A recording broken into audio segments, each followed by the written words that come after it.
नमस्कार। आज हम पढ़ने वाले हैं ईवीएस में ईवीएस का दूसरा पार्ट। इसमें हम समझेंगे क्लास चौथी की एनसीईआरटी के ईवीएस के बारे में, और इसमें समझेंगे कि कौन कौन से क्वेश्चन कैसे कैसे क्वेश्चन पूछे जाते हैं। चलिए वीडियो को स्टार्ट करते हैं। हम समझते हैं कि आने वाले एनसीईआरटी क्लास चौथी की ईवीएस से कौन कौन से प्रश्न पूछे गए हैं और कौन कौन से पार्ट से पूछे जाते हैं। वीडियो को स्टार्ट करते हैं और समझते हैं। एनसीईआरटी की चौथी क्लास में जो पहला चैप्टर आता है, चलो चलो स्कूल, इसमें हम समझेंगे कि बच्चे कैसे कैसे स्कूल जाते हैं और किन किन परिस्थितियों में स्कूल जाते हैं।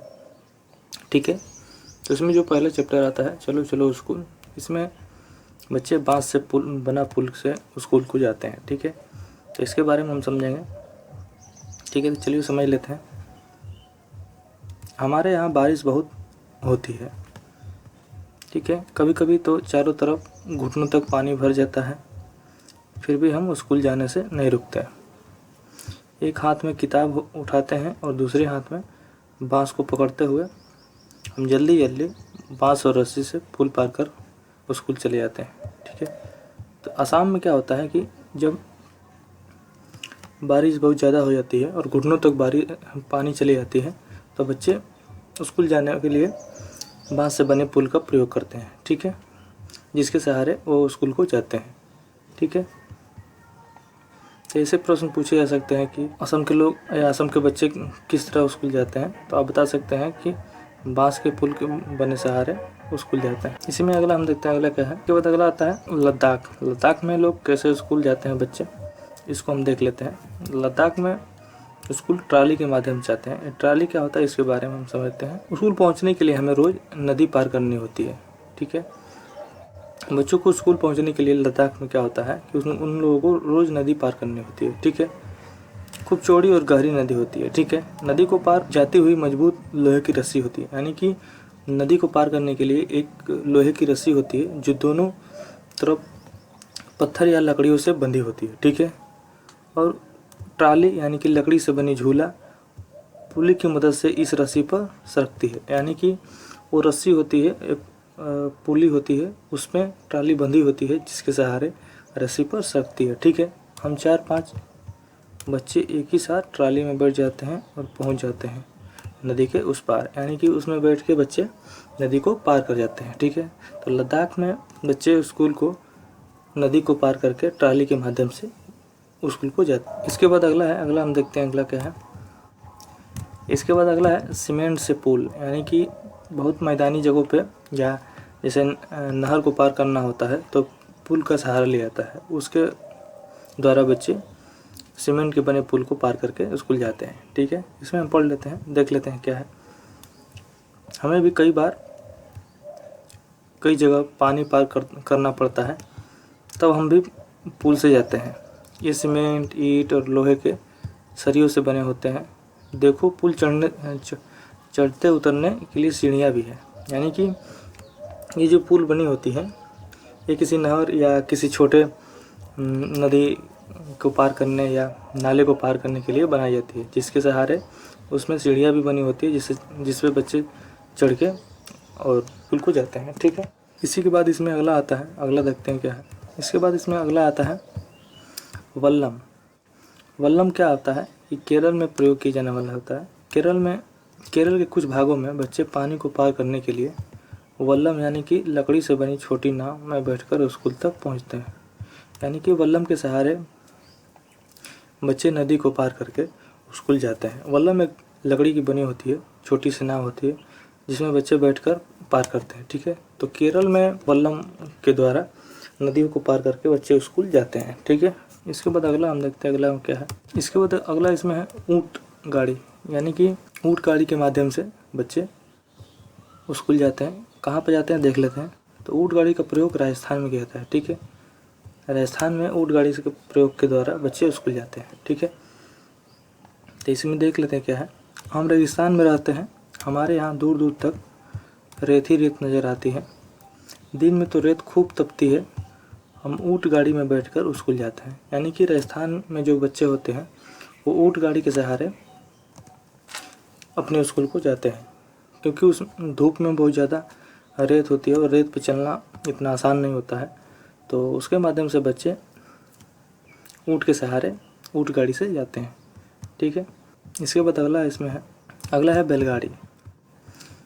बैलगाड़ी यानी कि मैदानी इलाकों में जो भी गांव होते हैं उसमें बैलगाड़ी के माध्यम से बच्चे स्कूल जाते हैं। ठीक है, इसमें देख लेते हैं। हम एक बैलगाड़ी पर बैठकर हरे भरे खेतों में धीरे धीरे निकलते हुए स्कूल पहुंचते हैं। तेज धूप या बारिश में हो तो हम अपनी छतरी को खोल लेते हैं।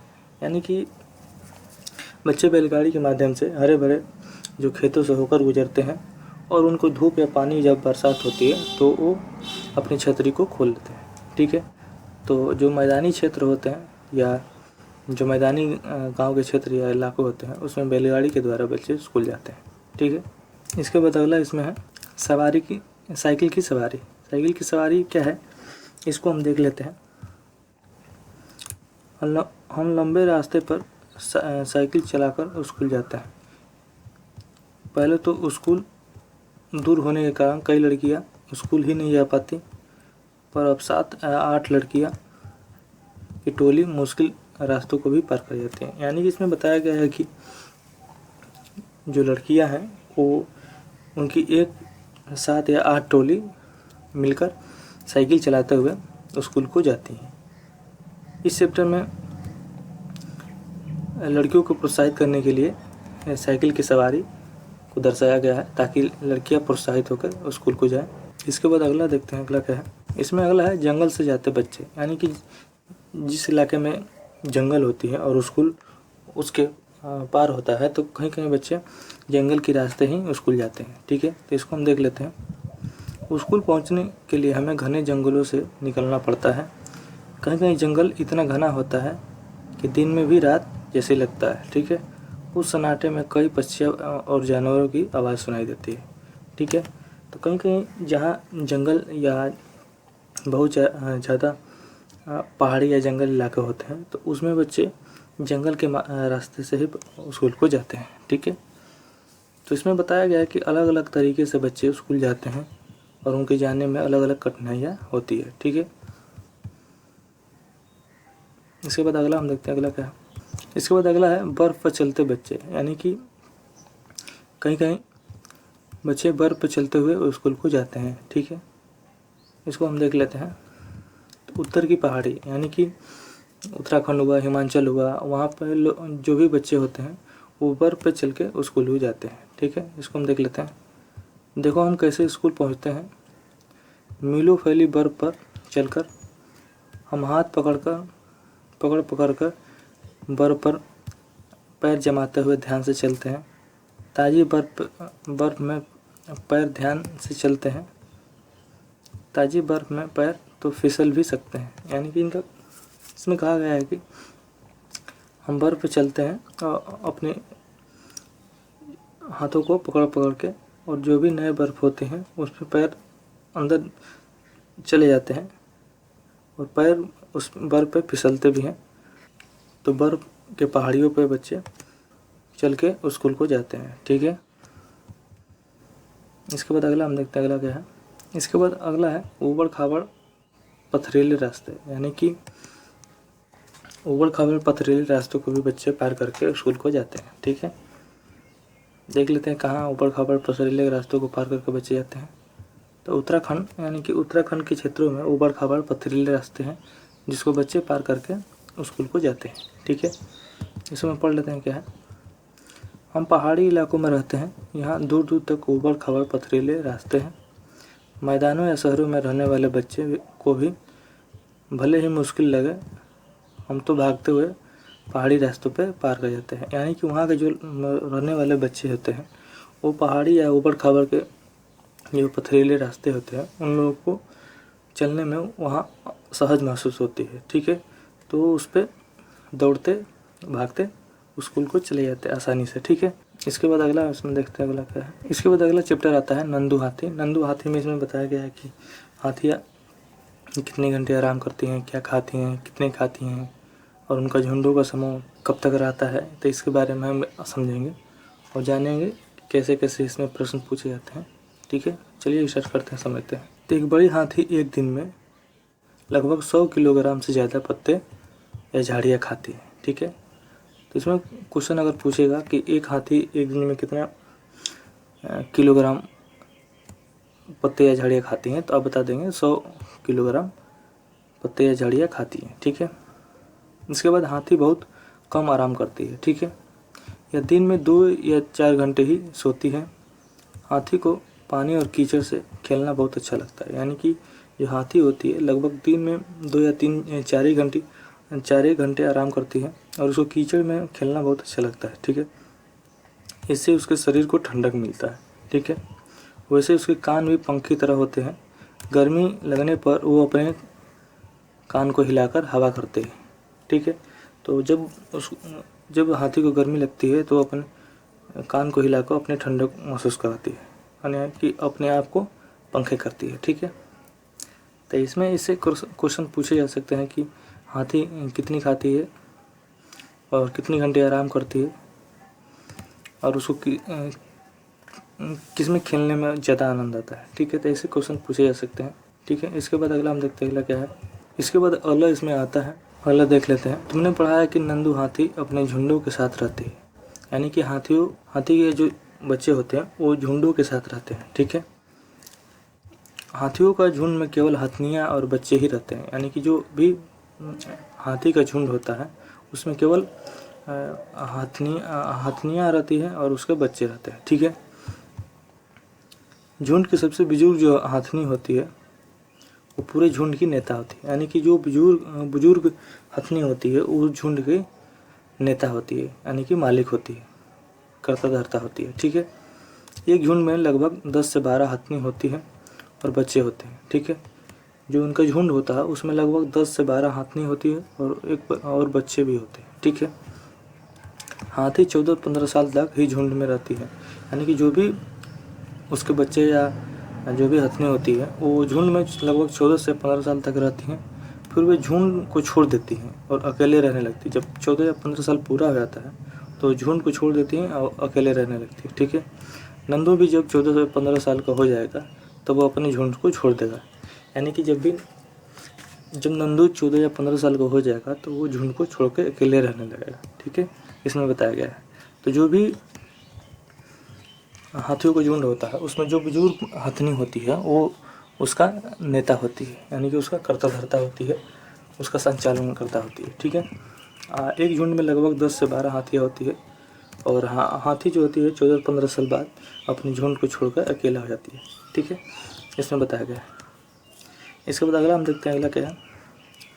क्या आप जानते हो हाथी परेशानी आने पर एक दूसरे को अपने साथियों की मदद करते हैं, यानी कि जब हाथियों में परेशानी आती है, एक दूसरे के ऊपर परेशानी आती है तो एक दूसरे को सहायता करती है। ठीक है, अपने बच्चों के देखभाल की सुरक्षा के लिए एक दूसरे के साथ देती है, यानी कि जब हाथियों पर कोई विपद आती है तो वो एक दूसरे की सहायता करती है और एक दूसरे का देखभाल करती है। ठीक है, तो ये रहा नंदू हाथियों से संबंधित क्वेश्चन और उससे संबंधित टॉपिक रहा। इससे संबंधित जो भी क्वेश्चन आएंगे आप आसानी से कर सकते हैं। ठीक है, इसके बाद हम अगला देखते हैं, अगला कौन सा टॉपिक है। अगला टॉपिक है अमृता की कहानी। अमृता की कहानी में पढ़ेंगे हम खिचड़ी ब्रिज के बारे में कि खिचड़ी ब्रिज क्या होता है। ठीक है, चलिए देखते हैं। खिचड़ी ये पेड़ रेगिस्तान के इलाके में खूब पाया जाता है, यानी कि जो खिचड़ी ब्रिज है ये रेगिस्तान के इलाके में पाया जाता है। ठीक है, इसे ज़्यादा पानी की ज़रूरत नहीं होती है। ठीक है, इसे पेड़ की छाल दवा के काम आती है और इसकी लकड़ी को कीड़ा भी नहीं लगता है। इस पेड़ की फलियाँ की सब्जी भी बनाई जाती है और इसकी पत्ती वहाँ पर रहने वाले जानवर खाते हैं और इसकी छाया में तुम जैसे बहुत से बच्चे खेलते भी हैं। यानी इसमें कहा गया है कि जो खिचड़ी वृक्ष है वो रेगिस्तान में पाया जाता है और इसके लिए ज़्यादा पानी की ज़रूरत नहीं होती है। ठीक है, और इसकी जो पेड़ की छाल होती है इसे दवा के रूप में प्रयोग किया जाता है और जो इसकी लकड़ी होती है वो यानी कि लकड़ी होती है उसमें कीड़ा भी नहीं लगता है। ठीक है, और जो इसके पेड़ की जो फलियाँ होती हैं उसकी सब्जी भी बनाई जाती है। ठीक है, और जो इसकी पत्ती होती है वहाँ के रहने वाले जो जानवर होते हैं उसको खाते हैं। ठीक है, तो खिचड़ी के पेड़ की विशेषता रही। इससे संबंधित अगर क्वेश्चन आएंगे तो आप आसानी से इसको कर सकते हैं। ठीक है, इसके बाद अगला हम देखते हैं अगला क्या है। इसके बाद अगला टॉपिक आता है अनीता की मधुमक्खी, यानी कि इसमें हम समझेंगे कि मधुमक्खियाँ का पालन कैसे होता है और मधुमक्खियाँ किन महीनों में शहद को इकट्ठा करती हैं या अंडे देती हैं, इसके बारे में समझेंगे। चलिए देखते हैं, समझते हैं। अक्टूबर से सितंबर तक का समय मधुमक्खियों के अंडे देने का होता है। यानी कि जो अक्टूबर से सितंबर तक का जो मधुमक्खी होती है, जो समय होता है, वो मधुमक्खियों के अंडे देने का होता है। ठीक है, मधुमक्खी पालन शुरू करने का सबसे अच्छा समय यही होता है। यानी कि अक्टूबर से सितंबर जो महीना होता है, इसमें ही मधुमक्खी का पालन शुरू की जाती है। ठीक है, तो क्वेश्चन पूछा जा सकता है कि मधुमक्खी का पालन करने का अच्छा समय कौन सा होता है, तो आप बता सकते हैं कि अक्टूबर से सितंबर तक। ठीक है, इसके बाद अगला देखते हैं। अगला क्या है?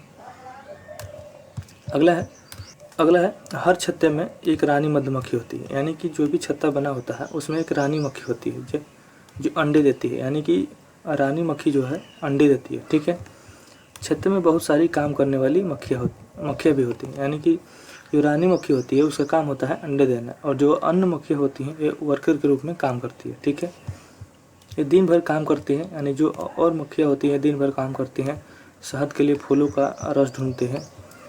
जब किसी मक्खी को रस मिल जाता है तो वह एक तरह से नाच करती हैं, उससे दूसरी मक्खियाँ को पता चल जाता है और रस कहाँ है, और रस से शहद बनाती हैं। यानी कि इसमें कहा गया है कि जो अन्य वर्कर मक्खियाँ होती हैं उनका काम होता है फूलों से रस को लाना, और जब रस मिल जाता है तो वो एक नृत्य करने लगती हैं, जिससे अन्य जो भी वर्कर होती हैं मधुमक्खियाँ वो वहाँ पे फूलों का रस लाने के लिए जुट जाती हैं। ठीक है, जिससे उनको रस लाने या रस को लाने में आसानी हो जाती है। ठीक है, तो इस प्रकार से जो मधुमक्खी का जो छत्ता होता है, इस प्रकार से वर्करों द्वारा रस को लाया जाता है। इसके बाद अगला हम पढ़ते हैं। अगला क्या है कि आरटी अधिनियम 2009 क्या है। यानी कि आरटी जो अधिनियम है, राइट टू एजुकेशन, जो क्या है इसके बारे में समझ लेते हैं। तो ये 6 से 14 साल के जो सभी बच्चे होते हैं उनको मुफ्त एवं अनिवार्य शिक्षा देना का अधिकार होता है। यानी कि आरटी जो 2009 है उसमें जो 6 से 14 वर्ष के जो भी बच्चे होते हैं उनको मुफ्त एवं अनिवार्य शिक्षा देने की बात की गई है। ठीक है, इसके बाद अगला हम देखते हैं। अगला का टॉपिक है, इसके बाद अगला आता है चैप्टर हो तू। इसमें क्या कहा गया है कि इसमें 2 महिलाओं की बात की गई है, और दोनों महिलाओं अलग अलग खेल से आती हैं। इनके बारे में हम समझेंगे। ठीक है, तो समझते हैं। इसमें पहला आता है कर्ण मल्लेश्वरी। कर्ण मल्लेश्वरी क्या है इसके बारे में समझते हैं। क्या तुमने अखबार में इनके बारे में पढ़ा है? कर्ण मल्लेश्वरी एक वेट लिफ्टर है। यानी कि कर्ण मल्लेश्वरी जो है वेट लिफ्टर है, यानी कि भार को उठाने वाली है। ठीक है, ये आंध्र प्रदेश से रहने वाली है। यानी जो कर्ण मल्लेश्वरी है वो आंध्र प्रदेश से रहने वाली हैं। इनके पापा यानी कि इनके पिताजी पुलिस में हवलदार हैं। जब ये 12 वर्ष की तभी से वज़न उठाने का अभ्यास कर रही हैं। यानी कि जब ये 12 वर्ष थी तभी से वज़न उठाने का अभ्यास कर रही थी। ठीक है, अब वह 130 किलोग्राम का वज़न उठा लेती। कर्णम ने भारत के बाहर 29 मेडल जीते हैं। उनकी 4 बहनें भी हैं जो रोज़ वज़न उठाने का अभ्यास करते हैं। यानी कि कर्ण मल्लेश्वरी जो है एक वेट लिफ्टर है, यानी कि भार उठाने वाली महिला है। ठीक है, इन्होंने भारत के बाहर भी 29 मेडल जीते हैं। ये आंध्र प्रदेश की रहने वाली है। ठीक है, ये 12 साल से ही वज़न उठाने का अभ्यास करती हैं। ठीक है, तो इनसे संबंधित प्रश्न पूछे जा सकते हैं। ठीक है, इसके बाद अगला है 3 बहनों की कहानी। 3 बहनों की कहानी क्या है कि ये तीनों बहनें कबड्डी खेलती हैं, उससे संबंधित इनकी कहानी है। ठीक है, तो इसको हम देख लेते हैं क्या है। ये फोटो देखो, लगती है दादी नानी, पर ये आम दादी नानी से अलग है। ये फोटो है 3 बहनों की, ज्वाला, लीला और हीरा। जो ये 3 बहनें हैं उनका नाम है ज्वाला, लीला और हीरा। ये मुंबई में रहती हैं। ये तीनों कबड्डी खेलती हैं और दूसरों को सिखाती भी हैं। ठीक है, ये तीनों कबड्डी भी खेलती हैं और दूसरों को सिखाती भी हैं।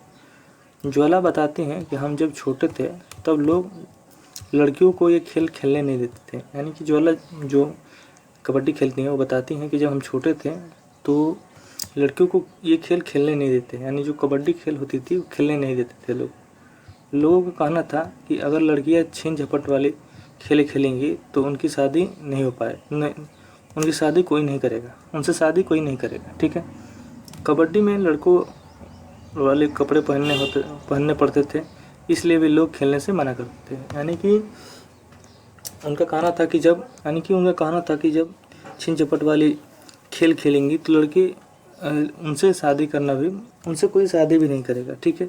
और उस खेल में, कबड्डी के खेल में लड़कों वाले कपड़े में पहनने होते थे, इसलिए भी लोग उनको मना करते थे, ठीक है। तो ये 3 बहनें की कहानी रही जो कबड्डी की खेल खेलती थी, ठीक है।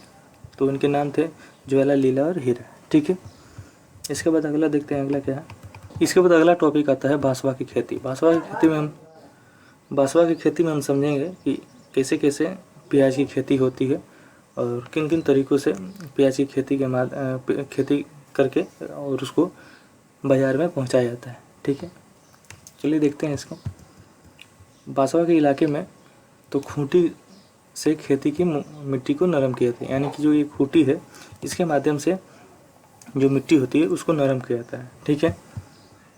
इसके बाद बैल या कुरंगे की खींचते जाएंगे और आपा पीछे पीछे बीज को डालते जाएंगे, यानी कि जो कुरंगे होते हैं, यानी कि कुरंगे के माध्यम से उसके जो प्याज की बीज होती है उसमें डाली जाती हैं, ठीक है। इसके बाद इलेंगे किसे कहते हैं इसको हम देख लेते हैं। तो इलेंगे की मदद से प्याज के पौधे से अलग किया जाता है। जो इलेंगे होते हैं इसके माध्यम से प्याज को पौधे से अलग किया जाता है, ठीक है। इसके बाद देखते हैं कि प्याज की खेती की प्रक्रिया क्या होती है, यानी कि प्याज की जो खेती की प्रक्रिया होती है वो किन किन माध्यमों से होती है, इसको हम देख लेते हैं, ठीक है। पहले क्या होता है कि प्याज की खेती के लिए पहले मिट्टी को नरम किया जाता है, यानी कि जो प्याज होती है वो पहले उसकी मिट्टी को नरम किया जाता है, ठीक है। इसके बाद प्याज के बीज को बोया जाता है। जब मिट्टी नरम हो जाती है तो उसके बीज को बोया जाता है, ठीक है। प्याज की फसल 20 से 30 दिन बाद छोटे छोटे पौधे निकल जाते हैं, यानी कि जब बीज को बो दिया जाता है तो 20 दिन के बाद छोटे छोटे पौधे निकल आते हैं, ठीक है। प्याज जब तैयार होने लगता है तो उसके खरपतवार को निकाला जाता है, यानी कि जब प्याज तैयार हो जाती है तो उसके खरपतवार को निकाला जाता है, ठीक है। उसके बाद जब प्याज पौधे सूखने लगते हैं तब उसकी ज़मीन से निकाला जाता है, यानी कि जब खरपतवार बढ़ने लगते हैं तो उसके खरपतवार को नाश कर दिया जाता है। उसके बाद धीरे धीरे जब पौधे सूखने लगते हैं, यानी कि जब प्याज के पौधे सूखने लगते हैं तो उसको ज़मीन से निकाला जाता है, ठीक है। और उसके पौधों को प्याज से अलग करके प्याज को बोरे में भर के बाज़ार में पहुंचा दिया जाता है, यानी कि जब प्याज ज़मीन से निकाल लिया जाता है तो उसके जो सूखे पौधे होते हैं उसको अलग कर दिया जाता है प्याज से और बोरे में भर के उसको बाज़ार में पहुंचा दिया जाता है। तो ये प्याज की खेती की प्रक्रिया रही कैसे कैसे होती है, ठीक है। प्याज की प्रक्रिया को कभी कभी पेपर में पूछ लेता है तो आप आसानी से इसको बता सकते हैं, ठीक है। इसके बाद अगला देखते हैं, अगला क्या है इसमें। अगला टॉपिक आता है कि उत्तराखंड में पहाड़ों के बीच में एक ऐसी जगह है जहाँ फूल ही फूल होते हैं, उसे हम फूल की घाटी कहते हैं। यानी फूल की घाटी किसे कहते हैं कभी कभी पूछ सकता है। तो उत्तराखंड में जहाँ फूलों के बीच में फूल ही फूल होते हैं उसे हम फूलों की घाटी कहते हैं, ठीक है। इसके बाद दूसरा टॉपिक है, उत्तर प्रदेश के कन्नौज जिले में इत्र के लिए मशहूर है। यानी कि जो उत्तर प्रदेश का कन्नौज जिला है वो इत्र के लिए मशहूर है, ठीक है। यहाँ पर पास के इलाकों में ट्रकों से भर कर फूल लाए जाते हैं, फिर उनको इत्र या गुलाब जल या केवड़ा तैयार किया जाता है, ठीक है। कन्नौज में इस काम को हजारों लोग करते हैं। यानी कि उत्तर प्रदेश में जो कन्नौज जिला है वो इत्र के लिए मशहूर है, ठीक है। यहाँ इत्र बनते हैं और यहाँ के इत्र काफ़ी मशहूर होते हैं, ठीक है। यहाँ के हजारों लोग इसी काम में लगे हुए हैं, ठीक है। तो इससे संबंधित क्वेश्चन पूछे जाते हैं कि कन्नौज किस लिए मशहूर है, तो इत्र के लिए मशहूर है, ठीक है। इसके बाद अगला देखते हैं, अगला क्या है। इसके बाद अगला टॉपिक आता है चूचू करती आई चिड़िया। यानी कि इसमें पढ़ेंगे कि कौन कौन से पक्षी जो है अलग अलग कैसे घोंसला बनाती है और कैसे कैसे रहती हैं, ठीक है। तो इसमें पहला जो आती है पक्षी फाख्ता। फाख्ता के बारे में हम समझेंगे कि ये अपना घोंसला कैसे बनाती है, ठीक है। तो फाख्ता कैक्टस या कांटों के बीच या मेहंदी के मेड़ में अपना घोंसला बनाती है। यानी कि कैक्टस जो फाख्ता होती है वो कैक्टस या कैक्टस के कांटों में, यानी कि जो आप नागफनी देखे होंगे उसके कांटों या मेहंदी के जो डांड होती है उसमें अपना घोंसला बनाती है, ठीक है। इसके बाद अगला है, इसके बाद हम अगला देखेंगे कोयल के बारे में। कोयल के बारे में समझेंगे कि वो अपना घोंसला नहीं बनाती है, ठीक है। तुम जानते हो कोयल बहुत मीठी गीत गाती है, पर पर क्या तुम्हें पता है वो अपना घोंसला नहीं बनाते, यानी कि जो कोयल होती है वो अपना घोंसला नहीं बनाती है, ठीक है। वो कौवे के घोंसले में अंडे देती है। कौवा अपने अंडे के साथ कोयल के अंडे को भी सेता है, यानी कि जो कोयल होती है वो मीठी गीत गाती है, लेकिन वो अपना घोंसला नहीं बनाती है। वो घोंसला कौवे के घोंसले में अपना अंडे देती है और कौवा अपने अंडे के साथ साथ कोयल के भी अंडे को सेता है, ठीक है। तो पूछा जा सकता है कि कोयल घोंसला बनाती है या नहीं बनाती है, तो आप बता सकते हैं कि नहीं बनाती है, ठीक है। इसके बाद अगला है कौवा का घोंसला पेड़ के ऊपर डाल पर बना होता है, यानी कि जो कौवा का घोंसला होता है वो जो पेड़ के डाल के सबसे ऊपरी भाग पर बना होता है, ठीक है। इसके घोंसले में लोहे के तार और लकड़ी की शाखाएं होती हैं, यानी कि क्वेश्चन पूछ सकता है कि कौवे के घोंसला कहाँ बना होता है, तो पेड़ के सबसे ऊपरी भाग पर बना होता है और इसके घोंसले में लोहे के तार और लकड़ियों की शाखाएं होती है, ठीक है। तो इससे क्वेश्चन पूछे जा सकते हैं, तो आप आसानी से कर सकते हैं, ठीक है। इसके बाद अगला हम देखते हैं अगला क्या है। इसके बाद अगला आता है कलचिड़ी। कलचिड़ी क्या होते हैं और इसके घोंसला कैसे बनाती है, इसके बारे में हम समझते हैं। कलचिड़ी यानी कि इंडियन रोविन, ठीक है, इसको बोलते हैं। अपना घोंसला सड़क के किनारे बनाती है, ठीक है, पत्थरों के बीच खाली जगह में बनाती है, यानी कि जो कलचिड़ी होती है, इंडियन रोविन होती है, वो अपना घोंसला सड़क के किनारे पत्थरों के खाली जगह में बनाती है, ठीक है, और उसमें अंडे देती है, ठीक है। ये घोंसले घास से बना होता है और उसके ऊपर पौधे तथा नाजुक टहनी, जड़ें, ऊन, बाल या रुई सब कुछ बिछा होता है, यानी कि जो इनके घोंसले होते हैं वो सड़क के किनारे पत्थरों के बीच खाली स्थान में बने होते हैं और इनके घोंसले में जो है नाजुक टहनी होती हैं, जड़ें होती हैं, ऊन होते हैं, बाल होते हैं, रुई होती हैं, ठीक है। तो पूछे जा सकते हैं कि जो कलचिड़ी होती है इसके घोंसले कहाँ बनाती हैं और इसके जो घोंसले होते हैं उसमें क्या क्या पाए जाते हैं, तो आप बता सकते हैं, ठीक है। इसके बाद अगला हम देखते हैं अगला क्या है। इसके बाद अगला है गौरैया, यानी गौरैया अपना घोंसला कैसे बनाती है, इसको हम बारे में समझ लेते हैं। तो आमतौर पर घरों में या आसपास दिखाई देती है, यानी कि जो गौरैया होती है आसपास हमें दिखाई देती है, घरों के आसपास ही दिखाई देती है, ठीक है। वो कहीं भी घोंसला बना लेती है, ठीक है, अलमारी के ऊपर, आईना के पीछे, घर के दीवार के आले में, ठीक है। जो गौरैया होती हैं वो अपना घोंसला कहीं भी बना लेती है, अलमारी के ऊपर, आईना के पीछे या घर के दीवार के आले में, ठीक है। तो ऐसे प्रश्न पूछ सकते हैं कि गौरैया अपना घोंसला कहाँ बनाती हैं, तो अलमारी के ऊपर, आईना के पीछे या घर के दीवार के आले में, ठीक है। इसके बाद अगला है कबूतर। कबूतर अपना घोंसला कैसे बनाता है, इसको देख लेते हैं। तो अपना घोंसला बनाता है पुराने मकानों या खंडहरों में। जो कबूतर होता है वो पुराने घरों में या पुराने खंडहरों, मकानों में अपना घोंसला बनाता है, ठीक है। इसके बाद अगला है बसंत गौरी।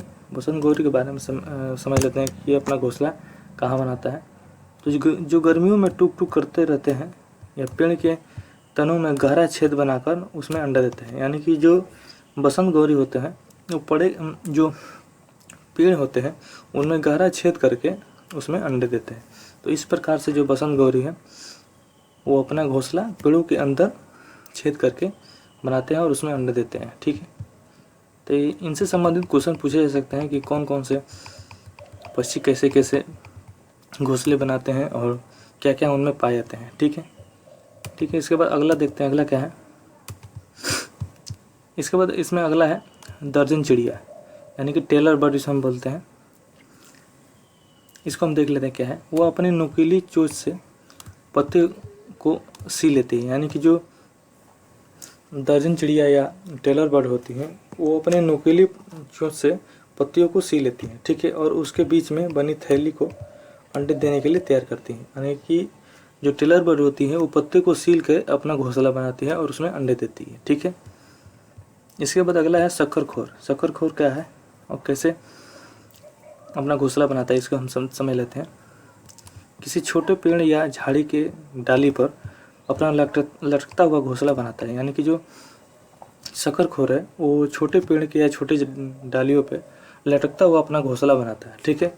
इन घोंसले में बाल, बारीक टुकड़े, कपड़े के चिथड़े, यहाँ तक कि मकड़ी के जाल भी होते हैं। यानी कि जो शक्करखोर होते हैं इनका जो घोंसला होता है वो टहनियों में लटकता हुआ पाया जाता है और इनके घोंसले में बाल, बारीक टुकड़े, कपड़े के चिथड़े और मकड़ी के जाल भी इसमें पाए जाते हैं। ठीक है, तो ऐसे शक्करखोर के घोंसले होते हैं। ठीक है, इसके बाद अगला है बीवर पक्षी। इसके बाद जो बीवर पक्षी है इसके बारे में समझते हैं कि सभी बीवर पक्षी अपने अपने घोंसले बनाते हैं। मादा बीवर उन घोंसले को देखती है और इनमें से जो उसे सबसे अच्छा लगता है उसे ही उसमें ही वो अंडे देती है। यानी कि जो बीवर पक्षी होती है वो अपना अपना जो नर होते हैं वो अपना घोंसला बनाती हैं। ठीक है, और जब मादा जो पक्षी होती हैं जिस घोंसले में उसको पसंद आता है उसमें अंडे देती हैं। ठीक है, तो जो बीवर पक्षी होते हैं वो उनका घोंसला अलग तरीके से बना होता है और उस घोंसले में उस मादा पक्षी घोंसले को पसंद करके और उसमें अंडे देती है। ठीक है, तो इस तरीके से हमने पक्षी के घोंसले के बारे में समझा। ये घोंसले कैसे कैसे होते हैं, इससे संबंधित क्वेश्चन भी पूछे जा सकते हैं, तो आप आसानी से इसको कर सकते हैं। ठीक है, इसके बाद अगला हम देखते हैं अगला टॉपिक कौन सा है।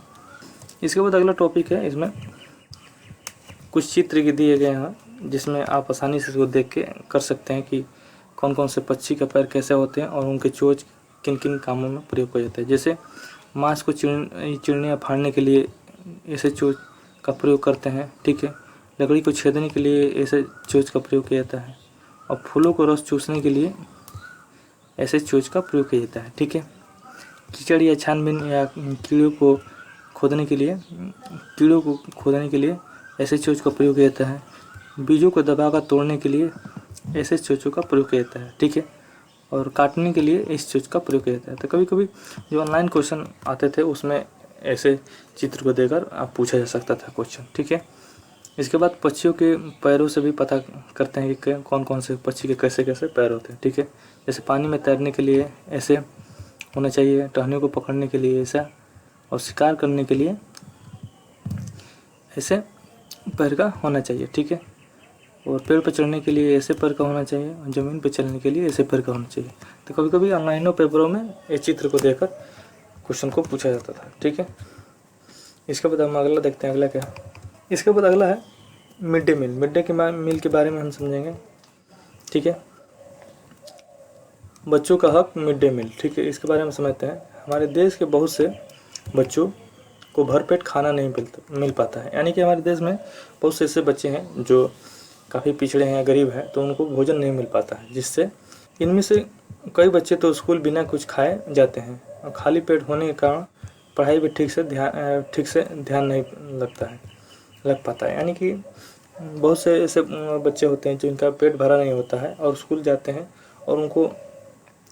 जाते हैं बिना खाए और उनके खाली पेट होने के कारण पढ़ाई में ठीक से ध्यान नहीं लग पाता है। ठीक है, तो इसके लिए कुछ साल पहले हमारे देश के सबसे बड़ी अदालत ने एक बड़ा फैसला सुनाया कि प्रारंभिक शिक्षा यानी कि 1 से 8 तक के स्कूलों में सभी बच्चों को पका हुआ गर्म खाना मिलना चाहिए।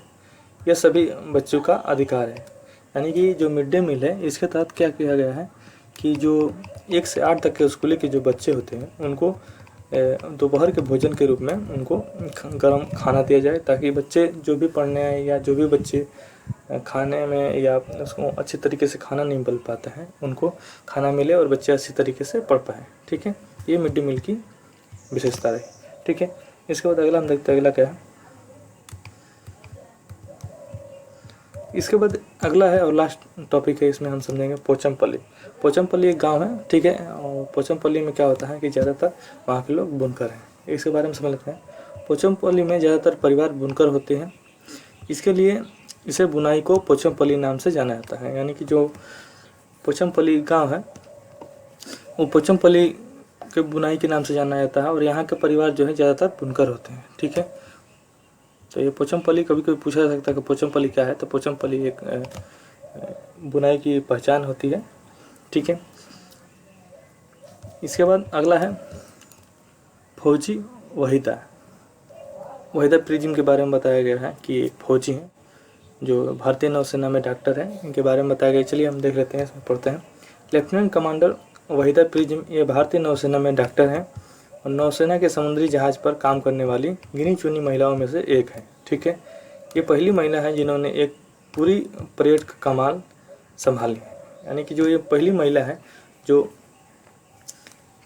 परेड की कमाल को संभाली है। ठीक है, लेफ्टिनेंट भारतीय नौसेना में डॉक्टर है, यानी कि जो वहीदा प्रिज्म है वो भारतीय नौसेना में डॉक्टर हैं। ठीक है, और नौसेना में समुद्री जहाज में काम करने वाली गिनी चुनी महिला में से एक है। ठीक है, ये पहली महिला है जिन्होंने एक पूरी परेड को कमान संभाला है। ठीक है, तो ये EBS का दूसरा पार्ट था। इसमें हम लोग समझे क्लास चौथी की NCERT EBS के बारे में। इसके बाद हम अगले टॉपिक में मिलेंगे तीसरे पार्ट में, उसमें हम समझेंगे क्लास 5 के कक्षा 5वीं के NCERT के EBS के बारे में। ठीक है, उससे संबंधित क्वेश्चन को और उससे संबंधित चैप्टर को करेंगे। तब तक के लिए धन्यवाद, नमस्कार।